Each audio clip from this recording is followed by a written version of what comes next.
সে আমার হয়েও আমার না, এই কথার মানে বুঝো। এই পৃথিবীতে প্রত্যেকটা মানুষ যখন কাউরে খুব ভালোবাসে তখন তার প্রতি একটা অধিকার খাটায়, মানে অধিকারটা মনে থেকে আসে। যখন সেই অধিকারটা হারাই ফেলাই দেয়, ওই মানুষগুলাই বুঝবো যে এই কথার মানেটা কি, বা এই কথার কষ্টটা কিরকম কষ্ট।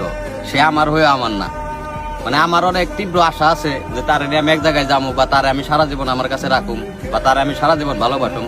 কিন্তু ওই মানুষটা যখন হারায় যায়, মানে আমার জীবন থেকে বা যার জীবন থেকে হারায় যায়, তখন এই অধিকারটা আর কাজ করে না।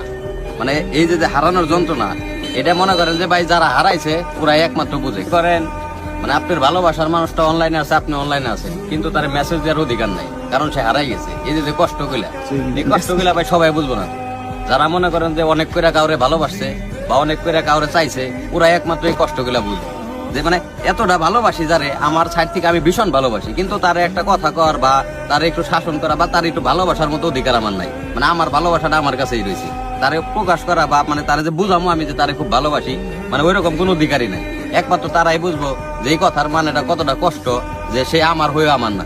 মানে আমার অন্তরে সে সবসময় আমার, কিন্তু আমি বাস্তবে তারে ধরতে পারি না বা ছুঁইতে পারি না বা তার সাথে একটু কথা কইতে পারি না। এটাই ভাই ভালোবাসা। এই ওয়ান সাইড লাভ গুলা না অনেক কষ্টের।